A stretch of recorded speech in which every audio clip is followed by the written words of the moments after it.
The following program may contain coarse language, violence, nudity, mature subject matter, or scenes which may not be suitable for all viewers. Viewer discretion is advised. All Hit Radio.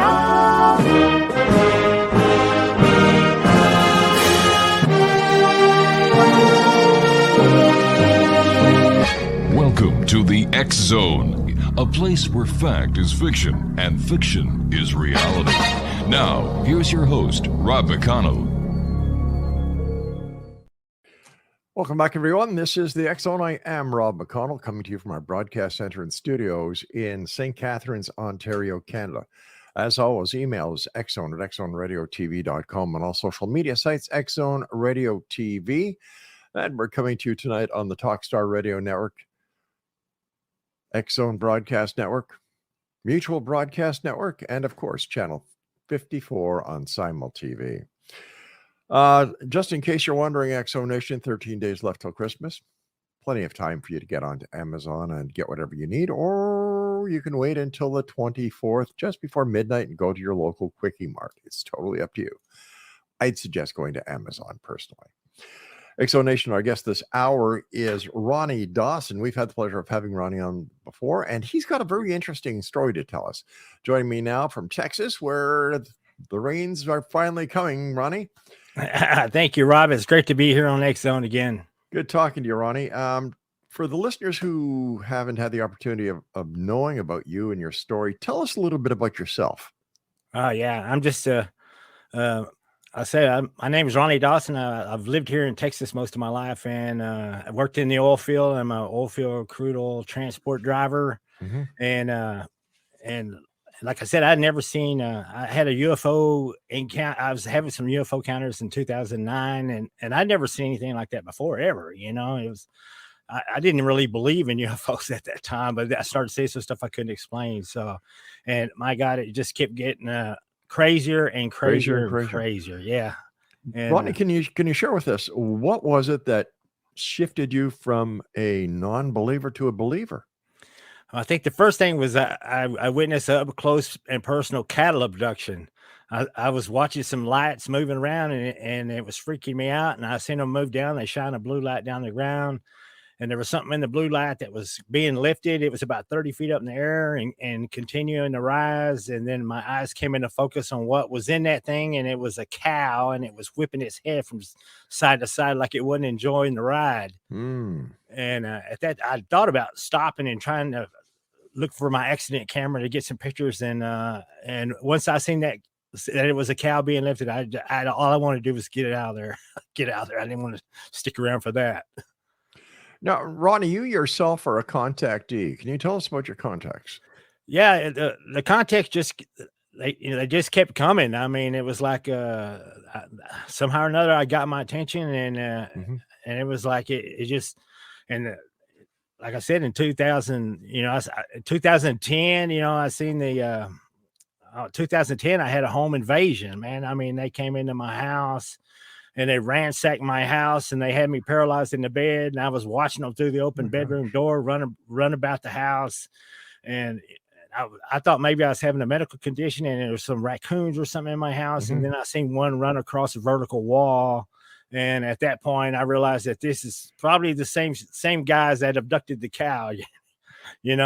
I'd gotten their attention, and I've asked myself, why me? And the thing is, I drive a $250,000 vehicle out there in the middle of the night, and I'm loading crude oil that's being pulled out of the core of the earth.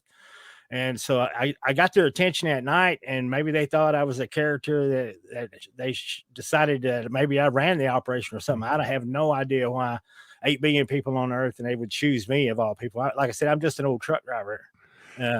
With the high school education, man, I'm not the guy you want to represent the human race. Well, you never know. You never know. I think you get in that situation, and you have to make the best of it. I mean, so tell us, let's talk about the home invasion. What did these visitors look like? Well, these guys, that was the only time I've seen this particular species of aliens. They were about 18 inches tall. They ran on all fours, and they ran so fast that when they were running, you couldn't see nothing but a streak. And I really couldn't get a good look at him until one of them stopped. Right, they had me paralyzed in bed. I was looking through the open door, and he stopped right in front of the doorway. And there was two other ones running around the house, and they had opened every drawer and every cabinet in the whole house, and they were ransacking through there like they were looking for something. And when that one stopped, he ran on all fours. He stopped and he stood up, and it had looked like an angry old man's face, but he had like an exoskeleton shell on it that looked more like an insect than it did a human.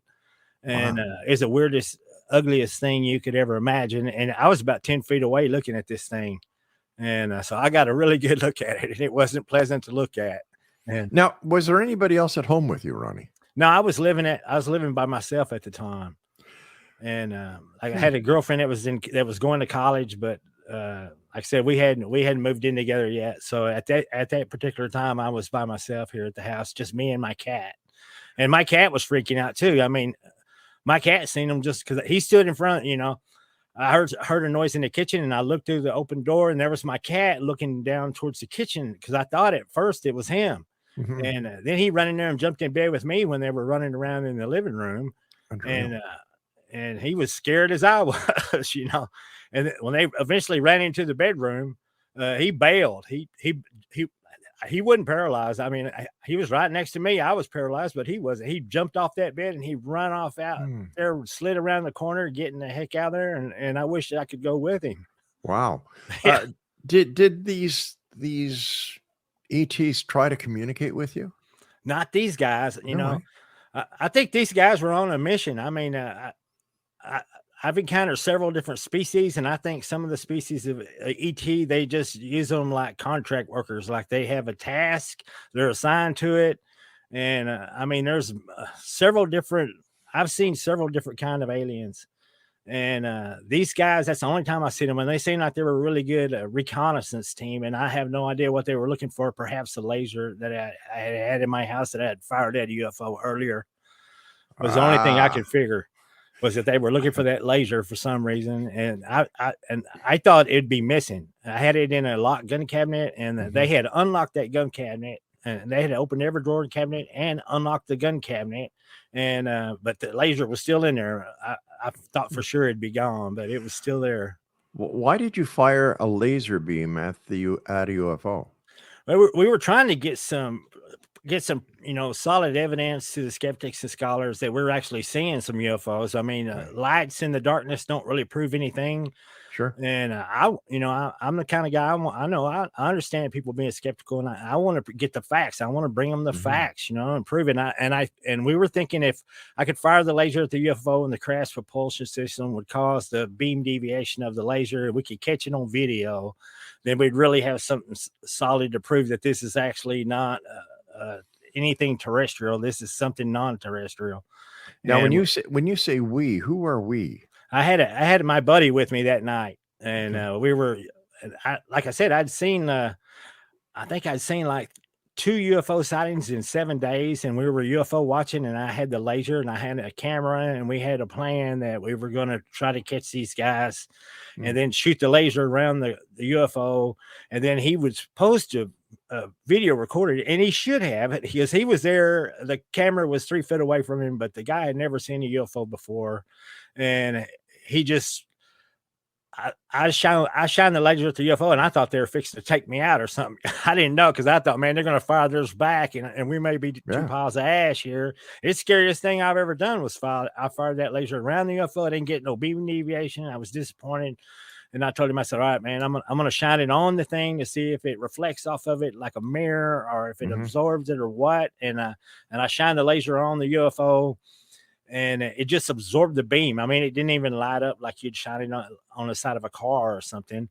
And I looked at my buddy and I said, I hope you're getting this on video. And he was about 3 feet from the camera, and he had his hands on his hips, and he was looking at the thing with his mouth wide open. And I'm like, going, no, man, you had one job. You had one job. He was mesmerized. Oh yeah. Well, I went up there. He probably thought, yeah, he's my buddy. I'll but we ain't gonna see nothing. But we did. He's actually the one that seen it first. He goes, man. He goes, what is that? Look. And it's a 4-light craft lit up probably 200 or 300 yards away. And it was probably a couple hundred feet up in the air. And it was the same four-light craft that I had been seeing. So it's like these guys were keying on me. They knew how to find me. I still don't understand how they find me when they want to, but they don't seem to have a problem. What color were the four lights, Ronnie? They were this whitish blue. And it was, and I've talked to other people that have seen UFOs and stuff, and they say, "Man, I know your pictures were real when I seen the color of the lights." Because I finally got some pictures and video of the craft, and I've had people say, "That's it." As soon as I seen the color of the lights, I knew it's kind of a whitish light that's got kind of a soft blue tint to it, and Ronnie, it almost has a red glow somehow or another with it as well. Ronnie, your buddy that was with you. Excuse me. Had he had any home invasions like you did? I told him about it because it was the next night that I had the home invasion after we had done that, and he pretty much made a fortress out of his house. I mean, he changed the locks. He locked the windows. He secured the place, like. It scared him. I mean, but he didn't have. But the guy died a few years later, and I'm sorry. In his house. And I almost wonder if he had a massive heart attack in his bed. And I was like, maybe they did come and see him, and it caused him to have a heart attack and die. I have no idea if that, if that's what went on. He was pretty young to die from a heart attack. Hey, Ronnie, you and I have to take our first break. Please stand by. And Exonation, if you'd like to find out more about our guest this hour, Ronny Dawson, you can go on to LinkedIn, or better yet, get a copy of his book. It's available on Amazon, Barnes & Noble, any online bookstore. The name of the book is very simple, Ronny Dawson, UFO Story. And we'll both be back on the other side of this break. Don't go away. Ronny Dawson's with us, Exonation. His book is entitled Ronny Dawson, UFO Story. It's available at Barnes & Noble and Amazon.com. And I'm sure on every other online bookstore that is out there. Hey, Christmas time is coming. So if you know somebody who's into ufology, or if you're a UFO buff and you want to get yourself a book that is really cool to read, the name of the book again is Ronny Dawson, UFO Story. Ronnie, that was your first encounter. How long would you say this home invasion lasted? I'd say it was probably 15 minutes or something like that. It didn't last all that long, and it was really weird. And it was frightening. It was a frightening thing. I mean, you could be horrified for so long, and then I was scared, frightened, scared to death. And then I was a prisoner in my bed and frustrated and angry. And at one point I flew into a fit of rage. And it was like, if I can break loose, I'm going to kill me some dadgum aliens. And I already had a plan. I had a golf bag in a corner, and I was going to grab a golf club out of that thing and go to work on these guys. And when I tried to fight the force that was holding me down, it affected my breathing, and it felt like it almost stopped my heart. It was like the more force you exert, the more they use. And it felt like it almost killed me. And at that, I laid back in bed, and I knew I was at their mercy. But I tried to fight that thing with all my force, all my life. I thought it's live or die. Yeah. And I couldn't do anything. And when they released me, it was like that. The signal to my brain got processed. I jumped up out of that bed, and I screamed and cussed, and I grabbed that golf club, and I was in a fit of rage. Like I had tried to do this like 5 or 10 minutes earlier without any success. And all of a sudden, that's the first thing that got processed. I had the golf club in my hand, and I basically was angry and in a fit of rage again. And so I went on an alien hunt, and I couldn't believe that every drawer and every cabinet in the whole house was open. And they had knocked over a lamp at the computer desk and broke a bulb, and they had knocked some dishes over at the sink and broke it. And there was some broken stuff around, and they ransacked my house. These little guys did. Did they leave any imprints on the walls or on any of the furniture? When I say imprints, I'm talking about, was there any slime or goo or anything? I wish there was, the funny thing was, there was a medical guy saying, if you really had a physical ET in your house, and he goes, you would have, he said the germs on those things would would almost kill you. It'd probably kill you, you know, if you came into contact with the same surface that a actual ET was on. And it got me thinking, because I was like in my underwear, and when I was closing cabinet stuff, my belly rubbed the countertop of by the sink, and I developed I don't know, it was a sore that it became infected on my stomach, and I mean, it got really bad. I went to the doctor several times. He couldn't find an antibiotic to kill it. Wow. You know, and he said, this is the strongest antibiotic I can give you. And he said, if this doesn't stop it, he said, we're going to have to send you to the CDC in Fort Worth, and they're going to have to design you an antibiotic to try to stop this thing before it kills you. And I mean, my whole intestines and stomach and everything was, it was pitiful red, and it was really nasty. And I thought, you know what, that could have been what that guy was talking about. Yeah. You know, my stomach rubbing against that counter those guys have been walking on. I didn't think anything about it at the time, you know. So Ronnie, that was your first experience. Am I correct? Where you actually had contact? Yeah, that was the alien home invasion was the first time I'd got really up close and personal. I've seen them in a UFO looking at me from the compartment under the craft, but this time they were up close and personal. What was your next experience with the rotten little buggers who tried to do the home invasion? Well, those little guys, I'd never seen them again. No but way. I mean, a year later, and I hadn't seen anything. I hadn't seen any lights moving around out at work or anything. And I thought it was just silent and quiet. And I thought, well, you know, as crazy as it was, I don't guess I'll ever see anything like that again. And I was out there in Coma, Texas. I was working nights. I was hauling a load of crude oil, and I pulled up to a rural location, and all of a sudden this lights came on out here in the trees, and this craft, a UFO, rose up. These are mesquite trees. They ain't that tall, you know. And the lights came out on the ground. This thing rose up, and it was fixing to pass right over my truck. I was talking to a friend on the phone, and I told him, and I hung up the phone, and I was hanging on my window fixing to try to get my camera to open up to get a picture of this thing. And it just, all the lights on it just blinked out. Wow. But they didn't leave. A little bit later, the lights came back on, and eventually the craft, I came back on. I got some video, and then the craft came back on, and it started approaching me. And I could see the disc blocking out the stars overhead. And I'd never been so scared in my whole life. You know, I mean, my whole life, I thought, man, I'm not going to be here much longer. They're fixing to load me up and take me somewhere. And when you see that stars getting blocked out, and you see that disc moving over your head, and then that compartment underneath that craft lights up, and you can see something moving around there like it's looking for you or looking at you. And I wanted to run for my life, but my knees were shaking so bad I could barely even pull off a walk. All I could do was kind of run around there and hide. And but luckily I got a picture. And if you guys want to see some of these pictures, you can go to Google Images and just look up Ronny Dawson UFO pictures. I filled my phone full of pictures and video that night. I seen 3 different UFOs, and there was a mile-long mothership flew right over the top of my head at one point. And I got a video. I got like a 7-second video of the left half of the thing. And I tell you what, there's stuff on that thing that, man, it's like it's ever been touched by human hand. Let's just put it that way. Now, were you in your truck when this happened? I was in my truck. Yeah, at work, loading crude oil. And I've been doing this my whole life, and I ain't never seen anything like this, you know.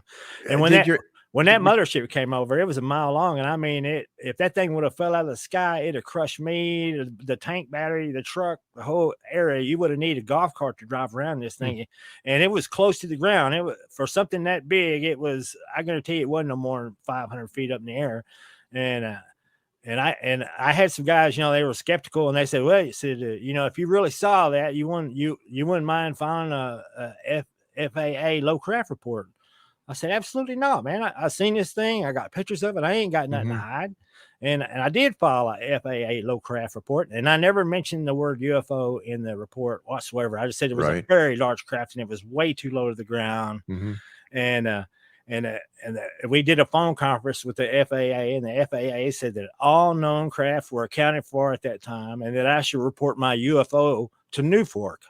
And I thought, the FAA just described this thing as a UFO. They didn't tell me what they seen on the radar or nothing like that. They didn't give me any clue what it was, but they called it a UFO and suggested that I report it to the Newfork. And of course, that's the National UFO Reporting Right. Center with Peter Davenport. Right. Now, when this craft was 500 feet over your head, was it emanating any sound?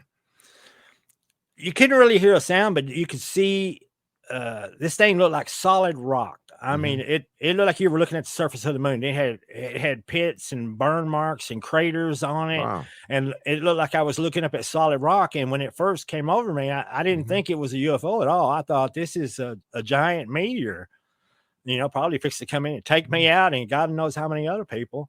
And then all of a sudden this thing started slowing down. And then the first part that passed over me started tilting up, and then this thing made the smoothest 90-degree transition you could ever imagine and accelerate like for just a big flying rock. This thing made the smoothest turn and it took off like a jet.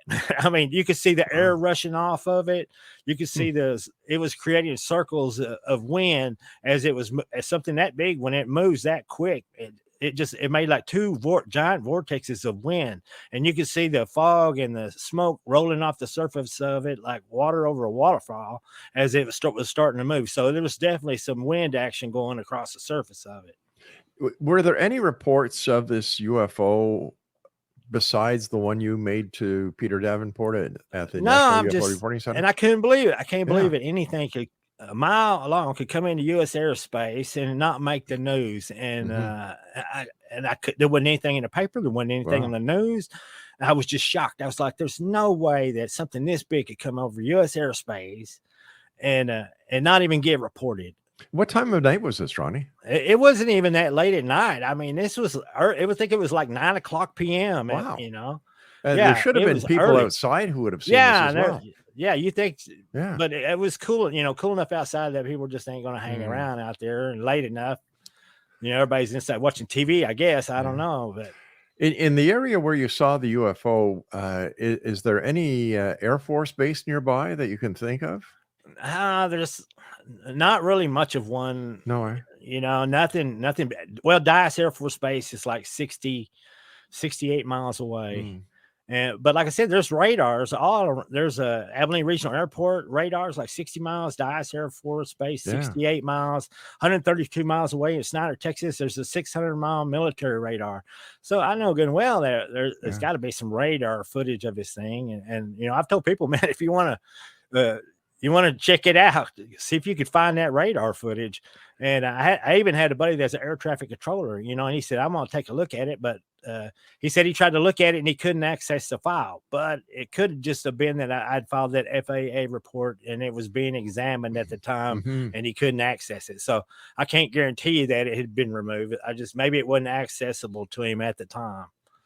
Scary stuff. Ronnie, stand by. We've got to take our break. And when we come back, we'll continue this fascinating story with our guest this hour, Ronny Dawson. And if you'd like to get a copy of Ronnie's book, it's entitled Ronny Dawson, UFO Story. It's available on Barnes Noble, Amazon.com, and fine bookstores online everywhere. Ronnie and I return after this very short break. Don't go away. Ronny Dawson's our guest, Exo Nation. And let me see if I've got the chain of events right. Alien home invasion 2010. Then we had the mothership that we were talking about in 2011. Right. 2017, you had another contact. Tell us about the 2017 event. Yeah, I mean, that was the thing. It just you see something crazy as a home invasion, you think you're never going to see anything crazier than that. And then you have the UFO mothership fly over, and you think you're never going to see anything crazier than that. Yeah. And we had some weird activity going around the house. A lot of UFO experiencers and alien contactees, they have it's like ghosts. We never had no ghost around in my house, Yeah. And but we're starting to see some weird stuff on cameras and stuff like that. And I've caught some footage of it, and it's on my YouTube channel, the Ronny Dawson YouTube channel. And I actually post that footage there. And so you can actually see it, but it was like we were doing a UFO video right here in my living room, and it was like ET decided to make an appearance on that thing, and it what happened? We were I was making a UFO video about the Coleman, Texas encounter and the mothership flyover and stuff, and featuring some of the footage, and all of a sudden my cameraman was the same guy that I had was up on the hill with that was supposed to video recorded the UFO. He said, I swear to God, I just saw what looked like a ghost behind you. And I'm going, right behind me? He goes, yeah, well, you were talking right behind you. Mm-hmm. It was a ghost. And I thought, what? I got to buy me a better camera guy, But when we looked at the footage, I didn't see it at first, but we posted it. And then somebody on YouTube said, hey, what is that about 133? And we looked at it, man, sure enough, you can see the facial figure of this thing, and it really moved quick. You have to really slow it down. I had to really slow it down where my mouth is just barely moving when I talk, and you can really see this thing. And then I turned the brightness up all the way, and you could see it even better. And it was like you could see like a humanoid figure appear behind me. It's like E.T. knew we were talking about him. He decided to make an appearance. So I had a suspect that they were watching me, and I went to Roswell like in I think it was 2016, and I talked to Stanton Friedman, and I showed him some of the pictures I got, and I said, if I get a chance to talk to these guys, I said, what should I ask them? I'm just no dumb truck driver, man. I need to talk to somebody smarter than me. What do I need to say or ask these guys? And I said, and he had Don Schmidt with him, and Don Schmidt said, well, I asked them how they got here.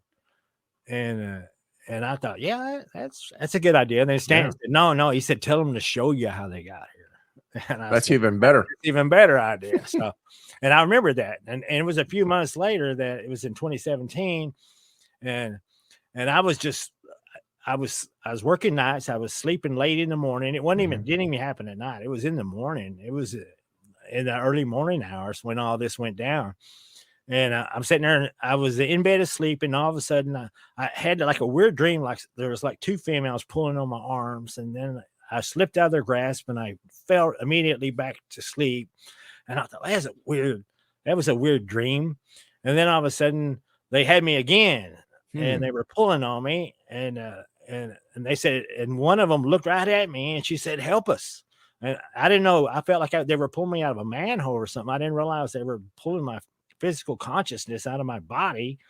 I'm not an astral traveler, and I'm not a vivid dreamer where I dream this kind of stuff. And I thought, and they pulled my physical consciousness out of my sleeping body, and I didn't realize it at the time. Right. And there's two females having me, and they pulled me out, and I said, no, they said, we're sorry for disturbing your rest, but we needed to have a conversation. And I thought, man, my wife has got some girlfriends of hers playing a joke on me or something. And then they said, you're fine. You'll be all right. We're not going to hurt you. And they started to kind of reassure me. And I'm looking at them going, and I was like, man, they're wearing some really good costumes. One of them was a blue woman. A blue woman. Oh, like she was 6'3". It wasn't the little bitty creatures. And another one was she looked like she was shorter, stockier, had a lot more muscle and big hair. And you could see these ears sticking through the tip of her hair. And when you look at her, she had a woman's face, but right her nose turned into a lion's mouth. And she even had whiskers coming out of her top lip. Wow. And I thought, if that's a costume, that's a dadgum good one, because it was like, and they were speaking English with my mouth, and that cat woman, she was having a hard time making certain words. She was speaking intelligently English, and but she was having a hard time pronouncing certain words. But she would change just like a person with a speech impediment. She was having trouble saying something, she would reword it. And I thought, wow. Okay, well, this is either a really good costume and then saying they pulled me out of my sleeping body, said, you're all right. Your body's sleeping right there. And I looked, and there was somebody in bed in my spot where I sleep. And I wanted to make sure it was me. So I tried to take a step. And when I took a step, I fell forward. I didn't know why I fell forward. I put my hand out. It landed on my own leg in bed. And it held my weight for just a second. And then my hand is almost like I broke that leg of that person sleeping in the bed. And my hand went right through the bone into the bed. And then I jerked my hand back, and I tried to stand, and I stood back up, And by this time, they're grabbing me by the arms and they're waiting by the bed. And I'm looking down at the bed and I can't see. It's like my legs below my knees didn't make the trip, because I thought you could see where my legs went to the bed, and then all I could see was bed. But they grabbed me and they walked me out of the bed. And they said, well, look, they said, this is where the people of your world and the people of our world are going to meet. They said it's safe from bacterial and viral harm, and this is where we have to meet. And to keep our worlds from being cross-contaminated with viruses and bacteria. And they said, you can move through solid matter here. Physical body's there asleep. You're fine. You're all right. And I was taking all this in, going, my God, and, trying to come to the reality. I'm actually looking at 2 dadgum aliens in my room, and the blue lady, she said, put your hand on the cat lady's face, and she said, right up here by her hair, she said, now push. She said, gently push, and I started pushing, and I could feel her hair, I could feel her face, and then they said, keep pushing, and my hand started sinking into her head, and I could feel the brain matter inside her. Like I could feel her brain, and I pulled my hand out, and it almost felt like my hand should have been wet, but it wasn't. I could feel moisture, but my hand wasn't wet. And I thought, wow, that's weird. And she said, yeah, this is a place that the people of your world and the people of our world will eventually meet, And so would you describe it as a different dimension? I think it's I think that's where they came from, a different dimension. And I don't know how. I had a hard time grasping exactly where these guys came from. Right. And but I know in this reality you can move through solid matter, but at one point, and I remember and they gave me a little brief history lesson. They said they live in an interdimensional world that's close to us, but that we can't see it. And they said our nuclear testing sent light and radiation off of one of their planets, and they had been in an interdimensional war with some beings, and they thought that maybe Earth was a staging area. So they didn't come here to make friends. They come here to check out our nuclear testing had sent light and radiation. And they thought maybe it was a staging area. So they come here looking for the guys that had attacked them, they had been at war with. And they found us, and they had been investigating us since the latter part of the 40s. So, and that's the reason they could speak English, is because they've been here since the latter part of the 40s. Yeah. I've been here since 1960, and I speak English. So why wouldn't they? Listen, are these the people, in your opinion, that abducted that cow? I don't know if they abducted the cow or they have. I think they have like contract workers. Like they have. There's several different groups of different aliens, and it's like the cat lady came from a different planet than the blue lady, because later on in it's. Yeah, because I remember what Stanton Friedman told me. At one point, I asked him, I said, can you show me how you got here? And she goes, yeah. She goes, yeah, I could show you. They act like, well, we really don't have time for this, but yeah. All right, we'll show you. And they said, all you have to do is walk through this wall right here. And I was kind of timid because there was a picture on the wall, and there was a glass over the picture, and my face was going into that glass, and I was afraid it would cut my face. Yeah, of course. And so I was going really slow, and it seemed like it was irritating them. They're going, just go, you'll be all right. Just, go through the wall, and you'll be able to see my planet. You can see. I didn't know what I was walking into. And I remember that I had to, you don't just move through the wall like you're moving through smoke. It was actually, it puts us in resistance. It's like you have to struggle through the wall. It's like you have mass, but not a whole lot of mass.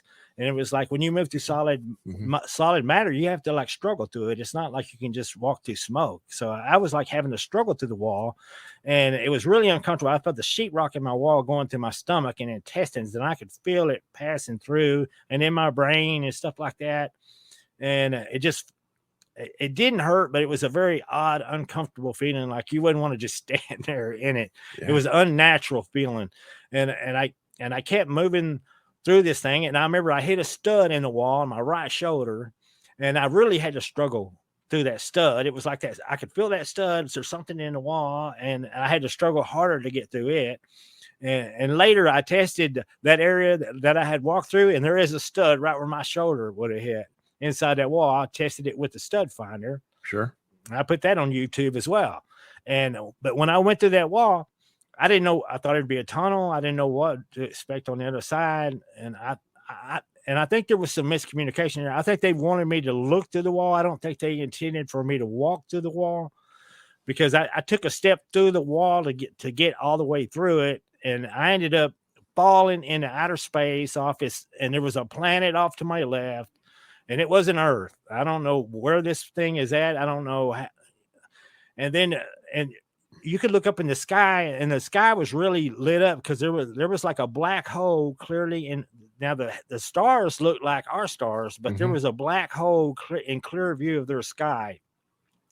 Like, I don't know if it's a galactic center or what it was, but you could see all these stars caught trapped by this thing, and this thing was making so much light.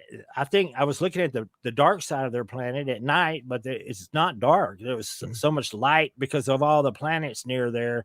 It was lit up pretty well, and it was like I only seen like 3 major continents, and there was a really thin oceans, and there was a large desert area, and there was almost like a jungle area next to the ocean. I seen one large inland lake. You know, I was going, I've got to take everything in. I know this is important. Take everything. And I was looking around and looking at the black hole, and I could see, I thought it might have been a sun, but I think it was a moon that was shining on the other side of the planet. I could just barely see it. And I kind of realized that, okay, that's either the sun, I'm looking at the dark side of the planet, but actually it may have just been a moon. But while I was up there, I started doing this slow forward head flip, and my head was like going down and my feet was going over, and I did this flip a time or two, and I thought when I'm coming back, this would give me a chance to look at what I just walked out of, because I'm like, so I'm looking to see what did I just walk out of? Was it a ship? What was it? And what it was, when I came around and looked at it, it was a crystalline black box. I mean, just a black crystal. I didn't see no windows, nothing. It was just like you took a black crystal box and put it in outer space, and that's what the outside of this thing was. I didn't see any kind of technology on it, just a crystalline black box floating in outer space. And inside that thing is my bedroom, and outside that thing, this is another dimension or another galaxy, or I have no idea what this is. But I'm sitting there doing this head flip, and I started getting kind of sick. And then there's this rocky moon came floating by between me and the planet. And it almost looked like Phobos, that ugly moon that goes around Mars. You know, it was just a solid rock that floated between me and the planet. And I'm getting started. I feel like I'm getting kind of sick. Yeah, there's so much moving. I'm doing this flip, and everything's moving, and I thought, man, I don't know how I'm going to get back in this thing. You know. So how did you get back home, Ronnie? One of these. When I was flipping back up, one of these gals or something grabbed me by the shoulder, and I mean, it grabbed me by the shoulder, and I went to flipping around, and I was grabbing onto it because I was afraid it was going to throw me. If they lost grip from me, I'd be floating off in outer space forever, you know. So I was helping, you know, hang on, and I was flipping side to side, and they pulled me back in the box, and they pulled me right through the wall again, and there I was in my bedroom again. I was like, thank God, I'm good. It's good to be back here. I thought I'd be out there forever. I didn't know. Holy crow. But yeah, I wasn't cold. It wasn't hot. I didn't have to have air to breathe. So it's like when you're in this state, you know, I never felt, temperature, and I didn't need air to breathe, and it wasn't cold. And I felt perfectly fine, you know. Was this your last encounter? No. They keep going on. Every time it just keeps getting weirder, and it got weirder, even weirder than this. Well, when they pulled me back through, they said, well, we've been tasked with collecting a genetic sample. And I'm going, oh boy, here we go. And I'm sitting here coming to terms with these guys are from another world, and they have technology that we really could use. And if you're representing the whole human race, you probably should do whatever they want and try to be as friendly as you can with them. Sure. And I'm talking, if they need a genetic sample, and I'm thinking, well, my God, you know, I might have to take one for the team here, whatever that means, you know. What a guy. But I'm like, look, I said, whatever it takes for the people of your world and the people of my world to meet, I'm willing to do. He said, I'm willing to help you in this process. I didn't know what I said that because it was the right thing to say. It was, and it was the right time to say it. But I didn't know what I was getting myself. I just volunteered to assist these guys in the alien agenda without really knowing it. And anyway, they wanted a genetic sample, and they wanted me to have sex with the cat lady. And I'm thinking, did I just hear what she said? The blue lady, she said, she said that she's our geneticist, and if you wouldn't mind, she could get everything she needed if you just be willing to have sex with her. And they said, you don't have to, you don't got to. They said, but you'd be helping us out a lot if you did. And I thought, my God, that's the weirdest request I've ever heard. And then the blue lady kind of whispered to me. She said, look, she said, on their world, they have sex like the people of your world smile at strangers to shake hands. And I thought, what?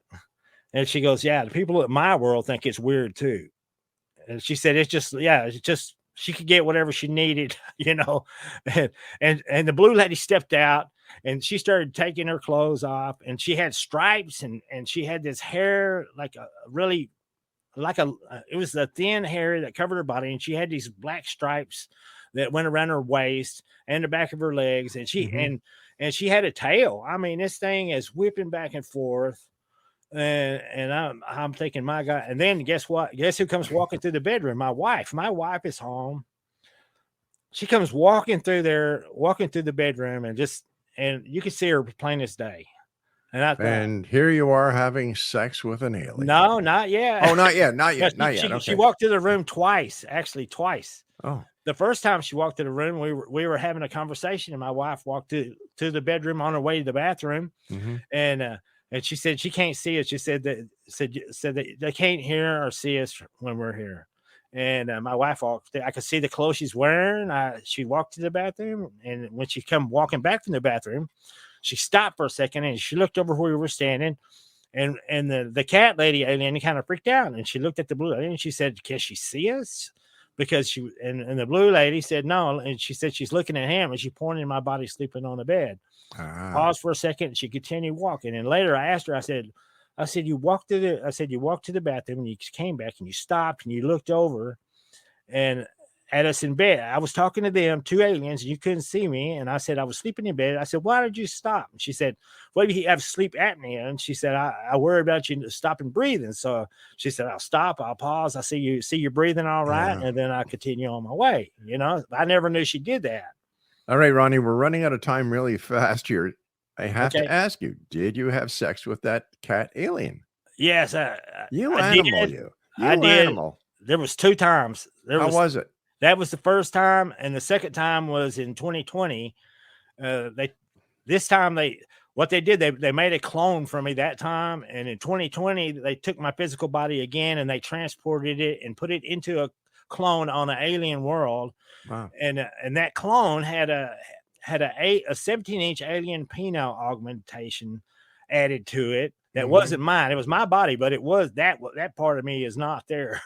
And it was basically a function test. And they said, you said you'd be willing to help us do whatever we wanted to do. And I think what it's all about is they're working on a means for interdimensional travel for us. They can't make a clone of 8 billion people.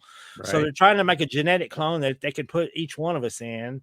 And they need large quantities of samples from the masses. She said, we need genetic material from the masses. And she said, do you think if we made open contact with your people of the world that they'd be willing to give it to us? And I said, yeah, I think if you made open, friendly contact, I said, I think you could get all the genetic material you wanted. And so basically I volunteered for this little project, and I didn't know what I was getting myself into, but any regrets? No, I think it was the right thing to do. I still think it's the right thing to do, and I'm still willing to help them anytime they need me to help them. Are you still having contact with them?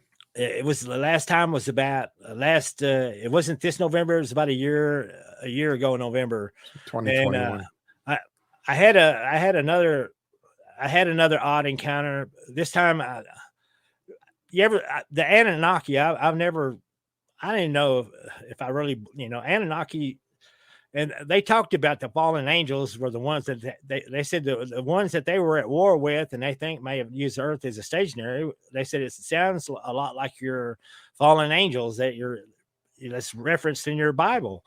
And The Nephilim, yeah.